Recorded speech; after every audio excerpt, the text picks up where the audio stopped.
Hello friends, कैसे हैं आप सब। आई होप कि आपने प्रीवियस चैप्टर्स के सब रिविजन्स किए होंगे और आपको सारी चीज़ें समझ में आ गई होगी। पहले हमने प्रेजेंट कॉन्टिन्यूअस टेंस के यूजेस के बारे में पढ़ा था। अब हम उसके सेंटेंस स्ट्रक्चर के बारे में पढ़ेंगे। जैसा कि हमने इंडिफिनिट टेंस में पढ़ा था, affirmative sentence, negative sentence, interrogative और इंटेरोगेटिव नेगेटिव सेंटेंस, वैसे ही हम इसमें भी पढ़ेंगे। तो सबसे पहले बात करेंगे हम सेंटेंस स्ट्रक्चर की, जो कि अफर्मेटिव सेंटेंसेस में है।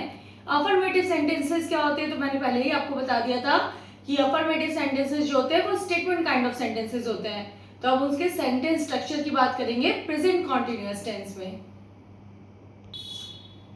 तो चलिए प्रेजेंट कॉन्टिन्यूअस टेंस के बारे में पढ़ते हैं और सेंटेंस स्ट्रक्चर के बारे में पढ़ते हैं। किसी भी चीज का जब भी हम सेंटेंस स्ट्रक्चर पढ़ते हैं, चाहे हमने पहले प्रेजेंट इंडेफिनिट का पढ़ा था, प्रेजेंट कॉन्टिन्यूअस का पढ़ रहे हैं, सब में सबसे इंपॉर्टेंट पार्ट मैं हर बार आपको बोलती हूँ कि पर्सन्स होते हैं। देखिए, जो भी हमारे पर्सन्स होते हैं, यानी कि हमारा जो सब्जेक्ट होता है, वो ही हेल्पिंग वर्ब को डिसाइड करता है कि क्या हेल्पिंग वर्ब लगेगा। जैसा कि पहले भी मैंने आपको बताया था कि फर्स्ट पर्सन सिंगुलर नंबर में होता है आई और प्लूरल में वी, सेकेंड पर्सन दोनों ही केस में यू होता है, और थर्ड पर्सन सिंगुलर नंबर में ही, शी, इट, और किसी का भी कोई नाम, सिंगल पर्सन का नाम भी सिंगुलर में ही आता है। थर्ड पर्सन प्लूरल नंबर में दे आता है। अब इन्हीं के अकॉर्डिंग हमारा सेंटेंस स्ट्रक्चर कंस्ट्रक्ट होता है। अब देखिए, सेंटेंस स्ट्रक्चर में सबसे पहले आता है सब्जेक्ट, उसके बाद हमारे हेल्पिंग वर्ब आते हैं इज, एम या फिर आर। अब देखिए, इज किसके संग, एम किसके संग और आर किसके संग, यही सबसे बड़ी कंफ्यूजन होती है। सबसे बड़ी बात मैंने पहले ही आपको बता रखा है, थर्ड पर्सन सिंगुलर नंबर वो ही है सबसे प्रॉब्लमेटिक केस। अभी वही सबसे ज्यादा प्रॉब्लम क्रिएट करता है। तो पहले प्रेजेंट इंडेफिनिट टेंस में भी एस और ईएस किस में लगा था, थर्ड पर्सन सिंगुलर नंबर के सब्जेक्ट के संग। तो इज भी किसके संग लगेगा, थर्ड पर्सन सिंगुलर नंबर के संग, थर्ड पर्सन सिंगुलर नंबर। अब एम किसके संग लगेगा, फर्स्ट पर्सन सिंगुलर नंबर यानी आई के साथ। और बाकी जितने भी बचे हुए केस है, चाहे वो फर्स्ट पर्सन प्लूरल नंबर हो, सेकेंड पर्सन हो या थर्ड पर्सन प्लूरल नंबर हो, सबके संग लगेगा आर। अब देखिए, इसके बाद आता है next part, that is V1। हमें हमेशा V1 का फॉर्म लगाना आईएनजी के संग। हमेशा प्रेजेंट कॉन्टिन्यूअस हो चाहे पास्ट कॉन्टिन्यूअस हो, किसी का भी कॉन्टिन्यूअस पार्ट क्यों ना हो, सब में हमेशा कॉन्टिन्यूअस में आईएनजी का फॉर्म आता है वर्ब के फर्स्ट फॉर्म के संग। तो सबसे पहले सब्जेक्ट, फिर हेल्पिंग वर्ब यानी इज, एम, आर, फिर V1 आईएनजी और उसके बाद ऑब्जेक्ट। अभी देखिए, इसमें सबसे इंपॉर्टेंट बात होती है, कुछ कॉमन वर्ड्स यूज होते हैं, कभी कभी यूज होते हैं और कभी कभी नहीं भी होते हैं। तो कोई कोई सेंटेंस में जब वो कॉमन वर्ड्स यूज होते हैं, वो समझ जाइए प्रेजेंट कॉन्टिन्यूअस में ही होंगे। कौन कौन से कॉमन वर्ड्स हैं, ये सभी कॉमन वर्ड्स हैं, just like right now, at the moment, today, this morning और this evening, this week, this years और दीज डेज एटसेट्रा। बहुत सारी चीजें हैं वो सब इसमें इंक्लूड होती है। तो अब पढ़ते हैं हम इसके एग्जाम्पल के बारे में। देखिए एग्जाम्पल, पहला एग्जाम्पल है हमारा, आई am reading a book right now. अभी मैं क्या कर रहा हूं, एक बुक पढ़ रहा हूं या पढ़ रही हूं।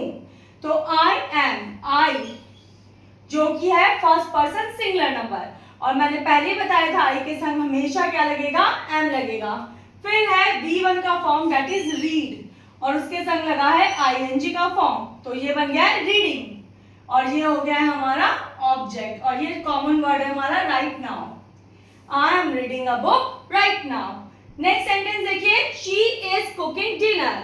शी जो है थर्ड पर्सन सिंगुलर नंबर है, और थर्ड पर्सन सिंगुलर नंबर के संग हमेशा इज लगेगा, ये मैंने आपको बता ही दिया है। उसके बाद देखिए V1 का फॉर्म है कुक, और उसमें आईएनजी लगा है कुकिंग, और डिनर है हमारा object. She is cooking dinner, वो क्या कर रही है, डिनर पका रही है। They are playing football in the yard. They जो है हमारा थर्ड पर्सन प्लूरल नंबर है, और उसके संग हमेशा क्या लगेगा, आर लगेगा। उसके बाद V1 का फॉर्म प्ले, देन आईएनजी, और उसके बाद ये ऑब्जेक्ट है हमारा फुटबॉल इन द यार्ड। अब नेक्स्ट सेंटेंस क्या है हमारे पास, you are working hard these days. You जो है हमारा सेकेंड पर्सन है, सेकेंड पर्सन के संग हमेशा आर लगता है, और उसके बाद हमने वर्क जो V1 का फॉर्म है उसमें आईएनजी लगाया, वर्किंग हार्ड। और फिर हमारा कॉमन वर्ड जो मैंने आपको बताया था, दीज डेज जो वगैरह होते हैं, दिस वीक, दिस ईयर, ये सब क्या होते हैं? Common words. ये हमेशा कॉन्टिन्यूअस फॉर्म के संग ही आते हैं।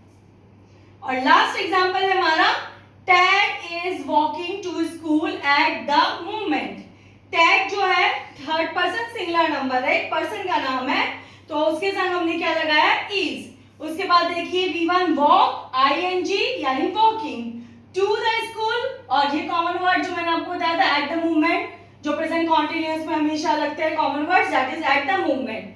तो ये है हमारे एग्जांपल प्रेजेंट कॉन्टिन्यूअस टेंस में अफर्मेटिव सेंटेंसेस की। सो फ्रेंड्स, आई होप कि आज जो भी मैंने आपको समझाया वो आपको बहुत अच्छे से समझ में आ गया है। आप इसकी प्रैक्टिस करते रहिएगा, क्योंकि प्रैक्टिस के बिना कोई भी चीज कभी भी क्लियर नहीं होती है। जितना प्रैक्टिस करेंगे उतना ही टेंस आपको आएंगे। तो please keep practicing and subscribe my channel अगर अभी भी आपने चैनल को सब्सक्राइब नहीं किया है तो, और like and share my video. Thank you.